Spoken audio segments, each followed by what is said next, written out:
감사합니다. 아모스 1장 1절 말씀입니다. 고백합시다. 시작. 유다 왕 우시야 시대 곧 이스라엘 왕 요아스의 아들 여로보암의 시대 지진 전 2년에 드고아의 목자 중 아모스가 이스라엘에 대하여 이상으로 받은 말씀이라. 아멘. 오늘은 저와 여러분들이 아모스 말씀을 통하여 은혜를 나누고자 합니다. 읽었던 이 아모스 1장 1절 말씀을 통하여 아모스 자신을 소개하고 있습니다. 아모스라는 이 자신에 대하여 어떻게 말씀하냐? 그는 어디 출신이냐 그러면은 두고아라는 곳의 출신이다라고 말씀하고 있습니다. 이 두고아는요, 나라로 말하면 남유다예요, 남유다. 남유다에 속한 두고아의 사람이 아모스였습니다. 1절 말씀에 보면은 그가 또 어떠한 일을 하였는가를 말씀하고 있죠. 어떠한 일을 하였다라고 말씀합니까? 그는 목자였다라고 말씀합니다. 아모스라는 이 사람은 두고아 사람이었습니다. 남유다의 두고아 사람이었습니다. 그는 목자였습니다. 또 7장 말씀을 통해서 알 수 있는 것이 무엇이냐 그러면 그는 목자였을 뿐만이 아니라 뽕나무를 재배하는 농부였다라는 사실을 알 수가 있었다는 것입니다. 7장 14절 15절 말씀처럼 야 나는 선지자가 아니다. 나는 선지자의 아들도 아니다. 나는 그냥 평범한 사람. 아니 나는 목자, 나는 농부였다라고 말씀을 합니다. 그러나 하나님께서는 그를 부르셨죠. 그리고 특별히 이 아모스 선지자를 통하여 어디를 향하여 말씀하도록 하였냐 그러면은 남유다 사람이었는데 특별히 대부분의 메시지는 북이스라엘을 향하여 말씀하도록 하였다라는 것입니다. 오늘 1장 1절 말씀에서는 많은 것을 알 수 있습니다. 이 아모스의 자신에 대하여서도 말씀할 뿐만이 아니라 이 아모스 선지자가 선지자로 활동하였던 그 시대에 대하여서도 우리에게 말씀하고 있습니다. 남쪽 유다 땅을 다스리고 있었던 왕이 누구였다라고 말씀하고 있습니까? 우시야 왕이 다스리는 시대였고 북이스라엘은 누가 다스렸다? 여로보암 왕. 이 여로보암은 여로보암 2세입니다. 자, 그런데 이 아모스 선지자가 일하고 있었던 시대가 우시야 시대 여로보암의 시대였다는 것은 아주 특별한 의미를 가지고 있습니다. 역대하 2장 26장 8절 말씀에 이 우시야 왕의 시대를 한마디로 정리한 것이 있어요. 뭐라고 말씀합니까? 우시야가 매우 어떻게 되었다? 강성하였다. 그의 이름이 어떻게 되었다? 애굽의 변방까지 퍼졌다. 강력한 나라를 이루었다는 것입니다. 남유다, 루시아. 그럴 뿐만이 아닙니다. 북이스라엘 여로보암의 시대도 특징적인 것이 무엇이냐 그러면은 열왕기하 14장 25절 말씀에 보면은 여로보암이 무엇을 영토를 회복하였다라고 말씀합니다. 그만큼 북이스라엘도 강력한 나라가 되어졌다라고 말씀하고 있다는 것입니다. 솔로몬 이후였어요. 솔로몬 이후 이토록 우시야와 여로보암 시대처럼 태평성대 시대는 없었다는 것입니다. 정치적으로는 안정이 되어졌습니다. 경제가 활발해졌습니다. 그리고 재정적으로 풍요해졌다는 것입니다. 다 평안해져요. 태평성대가 되었다. 그나마 이 분열의 시대 가운데에 우시야와 여로보암의 시대 때는 그나마 각 나라가 힘을 얻고 경제가 그리고 정치가 안정화되어졌다는. 그런데 여전히 영적으로는 쇠퇴하고 어둠의 시대였다라고 말씀하고 있다는 것입니다. 그래서 오늘 하나님께서 남유다 사람이었던 아모스를 불러서 이스라엘을 향하여 말씀하셨다라는 것입니다. 그런데 이 아모스서를 가만히 보면은 하나님께서 아모스를 불러서 그를 어떻게 사용하셨는가를 말씀하고 있어요. 이 시대에 정치, 경제가 또 어떠한 재정적으로 빵빵하고 안정적일 때에 하나님의 모습은 어땠는가? 이 시대의 하나님의 모습은 어땠는가? 아모스 1장 2절 말씀을 보세요. 아모스 1장 2절 말씀 준비 시작. 그가 이르되 여호와께서 시온에서부터 이런 시대 눈으로 볼 때는요 잘 되네요. 눈으로 볼 때는 그래도 평강하네요. 눈으로 볼 때는 그래도 행복한 것 같네요. 그런데 하나님께서는 그 시대를 향하여 뭐하고 계신다? 뭐하고 계신다? 부르짖으신다. 부르짖으신다. 하나님께서는 그 시대를 향하여 부르짖고 계신다. 그래서 아모스 이 선지서를 보면은요, 3장에서도 특별히 부르짖는 짐승을 말씀하고 있어요. 누가 부르짖고 있습니까? 3장에서 누가 부르짖어요? 사자가 부르짖는다. 이 하나님의 모습 앞에서 이렇게 고백합니다. 아모스 3장 8절 말씀. 아모스 3장 8절 준비 시작. 사자가 부르짖은 즉 누가 두려워하지 않겠느냐? 주 여호와께서 말씀하신 즉 누가 예언하지 않겠. 이 말씀은 뭐냐 그러면은 하나님께서 아모스를 농부요 목자였던 그를 부르셨어요. 그리고 그에게 이상을 보여주며 말을 전하를 합니다. 하나님의 모습이 어떠한 모습이었다고요? 부르짖는 모습이었다는 것이에요. 사자와 같이 부르짖는 모습. 그 모습을 보고 이 아모스도 뭐 할 수밖에 없겠어요? 부르짖어 예언할 수밖에 없다. 누가 예언하지 않겠느냐? 부르짖어 말씀하시는 하나님을 본 아모스는요, 그도 역시 예언할 때에 부르짖으며 예언을 했다라고 말씀하고 있는 것입니다. 부르짖으며. 그런데 이 아모스서에 또 특징적인 말이 있어요. 아모스는 총 9장으로 되어 있습니다. 9장으로 되어져 있는 이 아모스서를 통하여 계속하여 반복하는 것이 있는데 그 반복하는 말씀 중에 하나가 무엇이냐 그러면은 여호와께서 그렇지 이와 같이 말씀하셨다.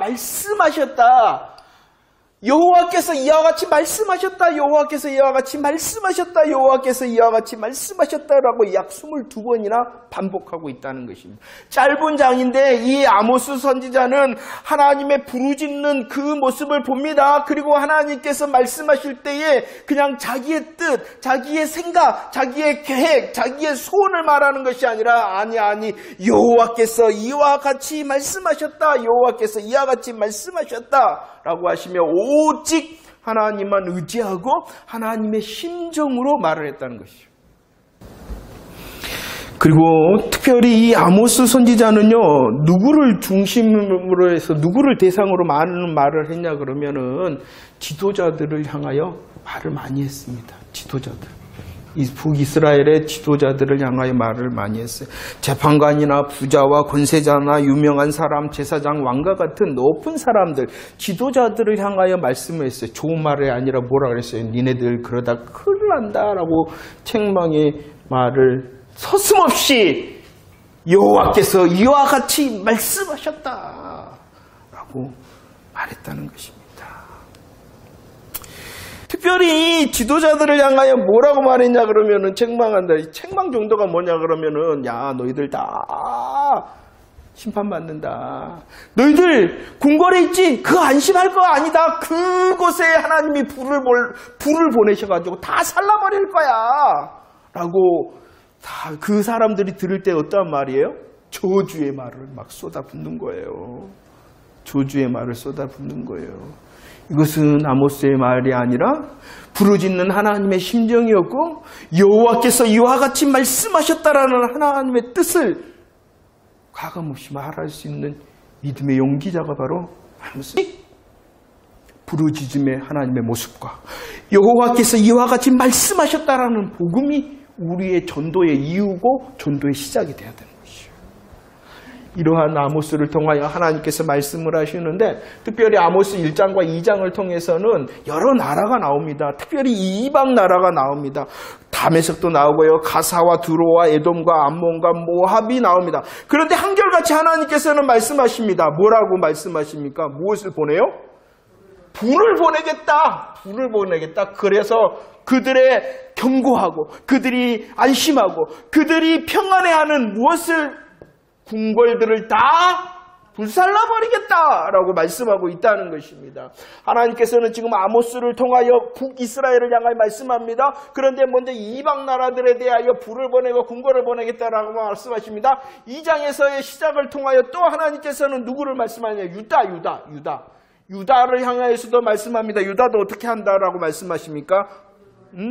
유다도 불을 보내서 궁궐들을 다 불살려.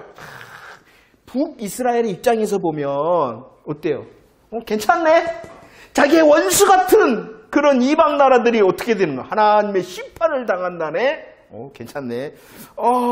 그래 또 들립니다. 유다. 이 유다와의 관계도 아직까지는 그 분단에. 유다, 그래, 괜찮네. 그런데 아모스는 여기서 멈추지 않고 어디까지 갑니까? 아모스 2장 6절 말씀 준비 시작. 여호와께서 이와 같이 말씀하시되 이스라엘의 서너 가지 죄로 말미암아 내가 그 벌을 돌이키지 않겠다. 하나님께서는 2장 6절 이하의 말씀에서 지금까지의 말하는 그 나라보다도 더 하나님께서 세세하게 그들의 죄를 드러낸단 말이에요. 구체적으로 그들의 죄가 어떠함을 말씀하며 지적하고 그들을 향하여서도 심판의 말씀을 하신다는 것입니다. 그런데 1장과 2장을 통하여 하나님께서 특징적인 말씀을 해주고 계세요. 하나님께서 이 남유다 사람 아모스를 그들에게 보내면서 말씀하십니다.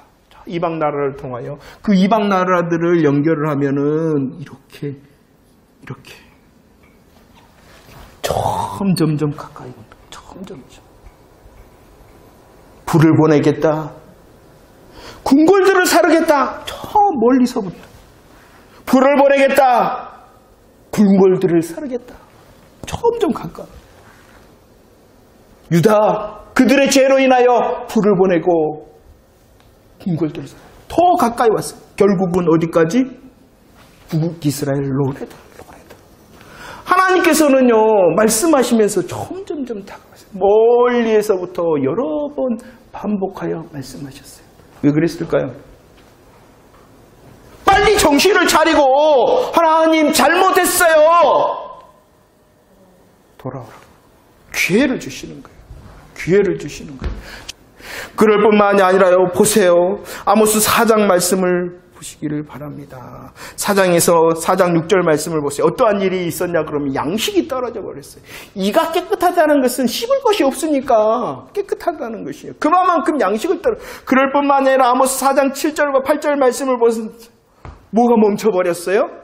비가 멈춰버렸습니다. 그 가뭄으로 인하여 그들이 만족할 수가 없었다는 것입니다. 4장 9절 말씀을 보세요. 아니 엎친 데 겹친 병으로 또 뭐까지 달라듭니까? 메뚜기 재앙으로 인하여 열매가 싸그리 다 없어져 버렸다는 것입니다. 그뿐만이 아닙니다. 4장 10절 말씀해 보십시오. 무시무시한 무엇도 그들을 덮칩니까? 전염병도 덮쳤다는 것입니다. 아모스 4장 11절 전염병뿐만이 아니라 성읍이 무너진다. 지진과 전쟁으로 인하여 그들을 향하여 하나님께서는 경고하고 계셨다는 것입니다. 한 가지로 말씀하신 것이 아니라 양식이 떨어지게 합니다. 가뭄이 들게 합니다. 메뚜기로 인하여 아파하게 합니다. 전염병과 또 지진과 전쟁으로 인하여 점점점 하나님께서 이것도 역시 뭐 하시는 거예요? 다가오고 계셨어요. 왜? 빨리 정신을 차리고 잘못했다라고 손을 들으라고. 근데 그들은 몰랐어요. 왜 그랬겠어요? 잘 되고 있으니까. 그나마 행복하니까. 문제가 없으니까. 기준이 뭐예요? 나. 우리 이렇게 산다는 것이. 우리들이 행복합니다. 우리들이 좋습니다. 우리들이 평안합니다라는 이유가 뭐냐는 것이요. 나 때문이에요? 잘못된 거예요. 그건 우리를 속이고 있는 거예요. 하나님께서 이렇게 커다란 걸음으로 성큼성큼 다가오시고 하나님께서 여러 가지 사인을 주시면서 계속 주시하고 계시는데 무지합니다. 무감각합니다. 무개념의 삶입니다. 왜요?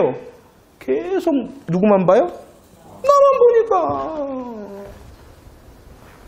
우리가 아닌가요? 하나님께서는 계속 말씀. 우리가 지난주에 욥기 33장 14절 다시 한번 고백할까요? 욥기 33장 14절 준비 시작. 하나님은 한 번 말씀하시고 다시 말씀하시되 관심이 없다니까요. 하나님 없어요. 또 그런 대로 잘 되고.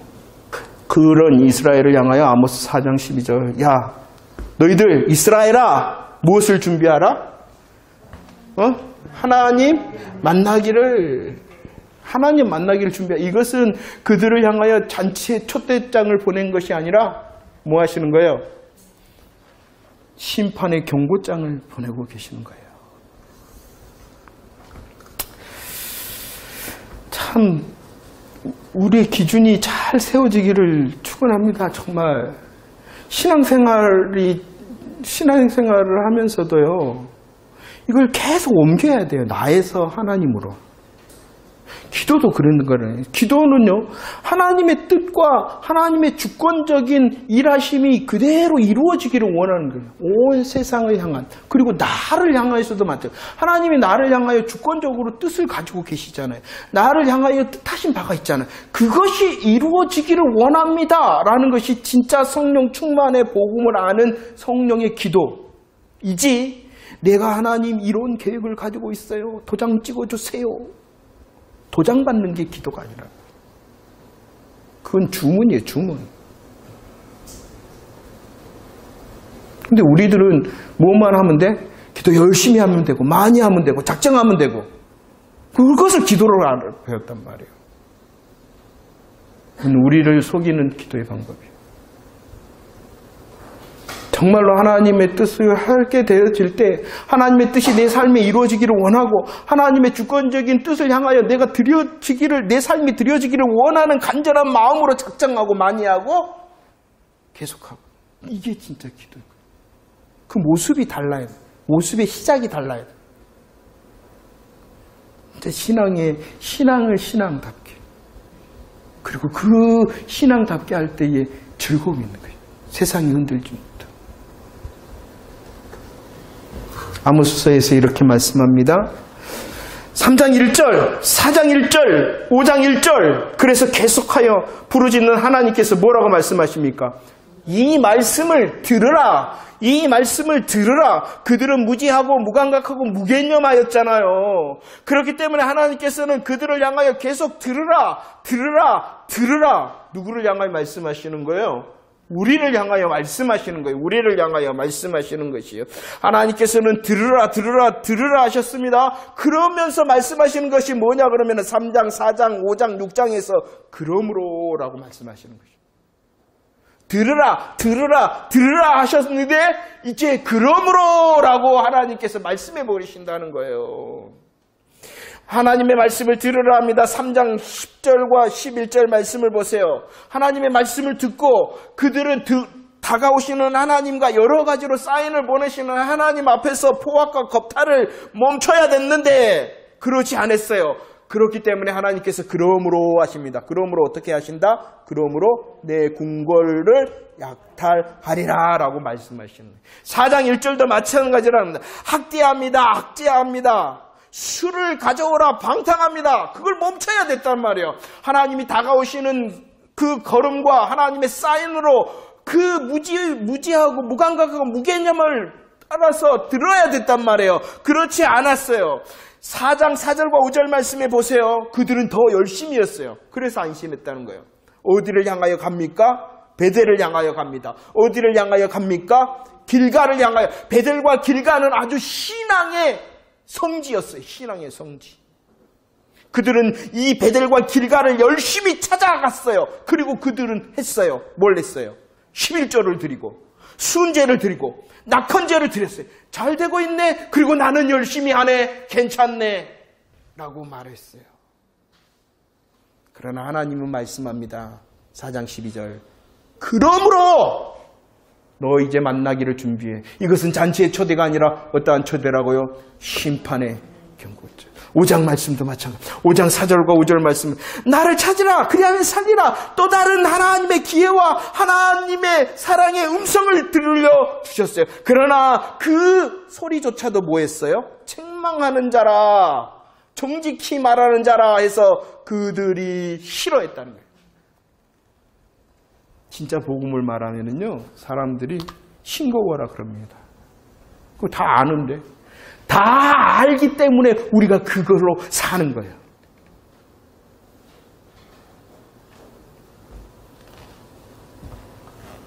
책망과 정직을 싫어하였어요. 그래서 5장 16절 뭐라 그럽니까? 그러므로 너희들은 슬프게 될 것이다. 너희들은 울게 될 것이다. 6장도 마찬가지입니다. 포악한 자리를 떠나지 않았어요. 그러므로 이제 너희들은 사로잡힐 것이다. 이 그러므로라고 말씀하시기 전에 우리들이 주의 말씀을 들어야 되는 것이에요. 하나님께서 그러므로 말씀하시는 것이 무엇이냐 그러면은 하나님과의 관계를 말하는 거예요. 하나님과의 관계. 하나님과의 관계 잘 되고 있니? 그리고 또 이 아모스서를 또 말씀하고 있는 것은 하나님의 관계일 뿐만 아니라 또 누구와의 관계? 이웃과의 관계를 말하는 것이. 이웃과의 관계. 보세요. 학대, 압제. 이것은 누구로 하는 거예요? 다른 사람, 이웃을 향하여 그렇게 했다는 것입니다. 포악. 이것은 누구를? 다른 사람을 그렇게. 하나님께서 보시는 것은 하나님의 관계와 이웃과의 관계 잘 되고 있니? 너희들 복음의 열매 맺고 있니? 하나님을 향하여 잘 맺고 있니? 이웃을 향하여 잘 맺고 있니? 그렇지 않으면 뭐한다? 그러므로라고 말씀하신다. 들으라 하십니다. 그때 들어야 되는 것이에요. 그때 하나님을 찾아야 되는 것이에요. 그때 하나님 잘못했어요라고 우리의 삶을, 우리의 믿음의 자리를 겸손히 돌아보며 엎드려야 되는 것이에요. 주님이 그러므로 하시기 전에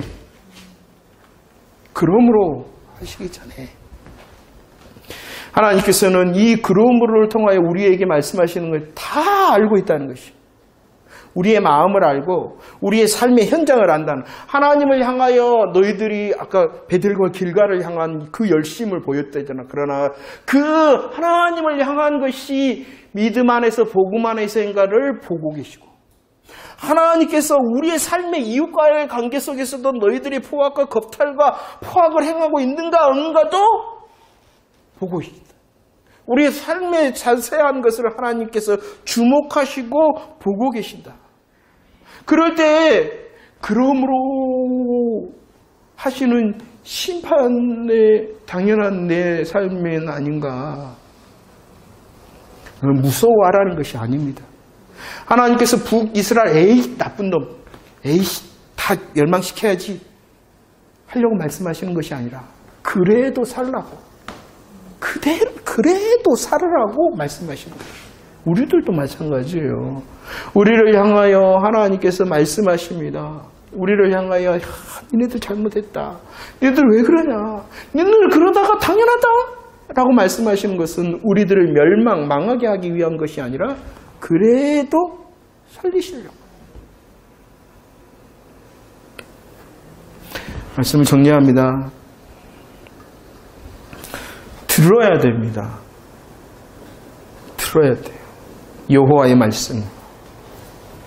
여호와께서 이와 같이 말씀하신다라는 분별된 하나님의 말씀으로 하나님의 마음과 뜻을 향한 하나님의 음성을 들어야 되는 거예요. 분별된 말씀으로 하나님의 말씀을 들을 수 있어야 되는 거예요. 볼 수 있어야 됩니다. 하나님께서 점점점 다가오시잖아요. 하나님께서 많은 것으로 우리를 향하여 사인을 보내시고 계시잖아요. 그리고 우리는 살펴야 됩니다. 나의 모든 것을 아시고 보신 이스라엘을 향하여 그러므로라고 말하신, 그러므로는 그냥 말씀하시는 것이 아니라 그들의 삶의 자리를 하나하나 보시고 말씀하세요. 우리들을 향하여서도 여전히 보시고 계신다. 한 번에 심판하지 않으시고 기회를 주시는 거예요. 기회를 주시는 거예요. 기회를 주시는 거예요. 우리의 삶이 아직 망하지 않은 이유는 하나님께서 기회를 주셨기 때문이다.